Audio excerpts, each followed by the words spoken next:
آئیے آج کی اس معلوماتی نشست میں اس عظیم اور تاریخی سفر کا جائزہ لیتے ہیں جس نے دنیا کا نقشہ ہی بدل کر رکھ دیا۔ بات ہو رہی ہے سلطنت عثمانیہ کی شروعات کی اور اس اکیلے سرحدی رہنما کی جس کی اتھک کوششوں سے ایک ایسی سلطنت کھڑی ہوئی جس کا اثر صدیوں تک پوری دنیا نے محسوس کیا۔ ذرا 600 کے اس ہندسے کی وسعت پر غور کیا جائے۔ 600 سال، یہ وہ عرصہ ہے جس کے دوران یہ عظیم عالمی سلطنت قائم رہی۔ اور سب سے حیرت کی بات یہ ہے کہ اس پوری عظیم الشان سلطنت کا آغاز صرف ایک انسان کے ویژن اور خواب سے ہوا تھا۔ تاریخ میں ویسے تو بہت سے اتفاقات ہیں، لیکن 1258 کا سال ایک عجیبی کہانی سناتا ہے۔ ایک طرف بغداد میں پرانی اسلامی دنیا منگولوں کے تباہ کن حملوں سے راکھ کا ڈھیر بن رہی تھی، اور بالکل اسی سال انہی کھنڈرات کے سائے میں ایک نئے دور کا بانی عثمان اول اس دنیا میں آنکھ کھول رہا تھا۔ یعنی جہاں ایک باب ختم ہو رہا تھا، وہیں بالکل اسی وقت ایک نیا باب شروع ہو رہا تھا۔ پہلا حصہ، ابتدائی زندگی اور پس منظر۔ عثمان کی زندگی کے اہم سال دیکھیں تو ان کی ترقی کی رفتار سچ میں حیران کن لگتی ہے۔ 1258 میں پیدائش، پھر 1281 میں قبیلے کی قیادت سنبھالنا، 1299 میں خود مختاری کا اعلان، 1302 کا اہم معرکہ بافیوس، اور آخر میں 1326 میں وفات اور برسا کی فتح۔ یہ سب ظاہر کرتا ہے کہ کیسے صرف چند دہائیوں میں ایک خانہ بدوش قبیلے کا سردار ایک آزاد اور طاقتور حکمران بن گیا۔ اب سوال یہ پیدا ہوتا ہے کہ ان کو یہ شروعات کہاں سے ملی؟ دراصل سلجوقی سلطنت نے عثمان کے والد ارطغرل کو اچ بیگ یعنی سرحدی محافظ کا خطاب دیا تھا، اور کئی قبیلے کو بازنطینی سلطنت کی بالکل آخری سرحد پر سگد کے علاقے میں آباد کیا گیا۔ اب ظاہر ہے ایسی جغرافیائی پوزیشن بالکل بارڈر پر ہونے کی وجہ سے ان کے لیے آگے بڑھنے اور پھیلنے کا ایک بہترین لانچنگ پیڈ بن گئی۔ دوسرا حصہ، عثمانی امارت کا قیام۔ تقریباً 24 سال کی عمر میں قیادت سنبھالنے کے بعد عثمان نے صرف طاقت ہی جمع نہیں کی بلکہ اپنی ریاست کو ایک نظریاتی بنیاد بھی دی۔ اس سلسلے میں عثمان کا ایک مشہور خواب بہت اہم سمجھا جاتا ہے۔ کہا جاتا ہے کہ جب وہ ایک صوفی بزرگ شیخ ادابالی کے ہاں رکے ہوئے تھے تو انہوں نے خواب دیکھا کہ شیخ کے سینے سے ایک چاند نکلا اور ان کے اپنے سینے میں اتر گیا، جس کے بعد ایک ایسا عظیم درخت اگا جس کی شاخوں سے دنیا کے بڑے دریا نیل، دجلہ، فرات اور ڈینیوب بہنے لگے۔ اب یہاں یہ ذکر کرنا ضروری ہے کہ یہ خواب حقیقت تھا یا افسانہ، اس پر الگ الگ آراء ہیں۔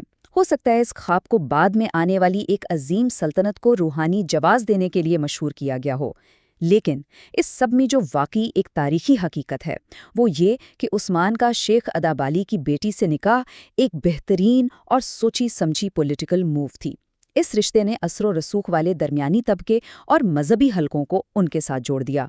تیسرا حصہ، فتوحات اور تزویراتی اتحاد۔ عثمان یہ بات بہت جلدی سمجھ گئے تھے کہ صرف طاقت کے بلبوتے پر ایک قائم رہنے والی ریاست نہیں بنائی جا سکتی، انہیں وفادار اور مختلف لوگوں کا ساتھ چاہیے تھا۔ اور واقعی یہ دیکھنا بڑا دلچسپ ہے کہ انہوں نے بالکل مختلف سوچ والوں کو ایک ساتھ اکٹھا کر لیا۔ ایک طرف آکھیا جماعتوں کے لوگ اور صوفی درویش تھے، تو دوسری طرف ترکمان خانہ بدوش جنگجو۔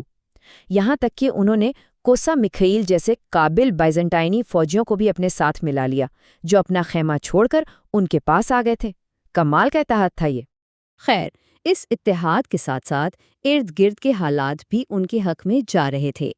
ایک طرف پرانی سلجوقی اور بازنطینی سلطنتیں اندرونی جھگڑوں اور منگول حملوں کے دباؤ سے ٹوٹ رہی تھیں، اور ٹھیک اسی وقت اسی جیو پولیٹیکل ویکیوم میں عثمان کی یہ متحرک، سرگرم اور پوری طرح سے متحد فوج آگے بڑھ رہی تھی، جیسے انہیں بالکل صحیح وقت پر موقع مل گیا ہو۔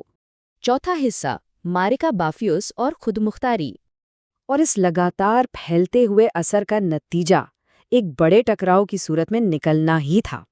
27 جولائی 1302، معرکہ بافیوس۔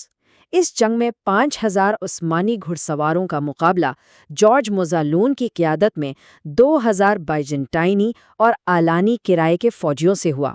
عثمانی فوج کی اس معرکے میں شاندار فتح ایک ٹرننگ پوائنٹ ثابت ہوئی۔ اس فتح نے پوری دنیا کو یہ پیغام دے دیا کہ اب عثمان کی امارت کوئی چھوٹی موٹی سرحدی پریشانی نہیں رہی، بلکہ ایک پوری طرح آزاد اور بڑی عسکری طاقت بن چکی ہے۔ بافیوس کی اس فتح کے بعد عثمانیوں نے اپنے وقت کے انتہائی مضبوط شہر برسا کا رخ کیا، لیکن یہاں انہوں نے ایک نئے انداز سے سوچا۔ بجائے اس کے کہ سیدھا حملہ کرتے اور اپنا بھاری جانی نقصان کرواتے، انہوں نے ایک تھکا دینے والی لمبی حکمت عملی اپنائی۔ پہلے ارد گرد کے قلعوں پر قبضہ کیا، پھر مدانیہ کے راستے سمندری رسد کاٹ دی اور تقریباً 10 سے 11 سال تک شہر کی مکمل ناکہ بندی کی، بے جا حملوں کے بجائے صرف صبر اور بہترین پلاننگ۔ پانچواں اور آخری حصہ، وفات اور عثمان کی میراث۔ عمر کے آخری حصے میں جب عثمان شدید بیماری کا شکار تھے تو انہوں نے برسا کے اس طویل محاصرے کی کمان اپنے بیٹے اور خان کے حوالے کر دی، ٹھیک اس وقت جب شہر 1326 میں ہتھیار ڈالنے ہی والا تھا۔ وفات سے پہلے انہوں نے اور خان کو جو آخری وصیت کی، اس میں انہوں نے کہا، اے میرے بیٹے، کسی ایسے کام میں مشغول نہ ہونا جس کا اللہ رب العالمین نے حکم نہ دیا ہو، علماء کی حفاظت کرنا اور انصاف پر قائم رہنا۔ یہ وصیت دراصل آنے والی ریاست کے لیے ایک مکمل اخلاقی اور آئینی خاکہ تھا، جس میں صرف فتح سے زیادہ انصاف اور علم کی اہمیت پر زور دیا گیا۔ اب ذرا اس پوائنٹ پر غور کریں، یہ تضاد واقعی سوچنے پر مجبور کر دیتا ہے۔ ایک ایسی شخصیت جس نے آنے والے 600 سال تک چلنے والی ایک عظیم عالمی سلطنت کی بنیاد رکھی، جب ان کی وفات ہوئی تو ان کا ذاتی سامان کیا تھا؟ کچھ بھیڑیں، ایک نمک دان، لکڑی کے چمچ رکھنے کا برتن، سادہ لباس اور ایک تلوار، بس۔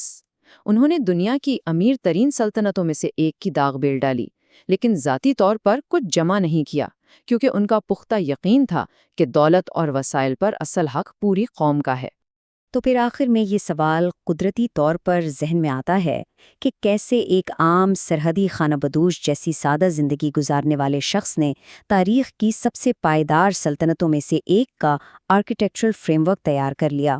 یہ واقعی حیران کر دینے والی بات ہے کہ جس رہنما کے پاس بظاہر صرف ایک تلوار، بھیڑوں کا ایک ریوڑ اور ایک کبھی نہ ہلنے والا پختہ ویژن تھا، اس نے ایک ایسی میراث کو جنم دیا جس نے آنے والی 6 صدیوں تک پوری دنیا کی تقدیر کو بدل کر رکھ دیا۔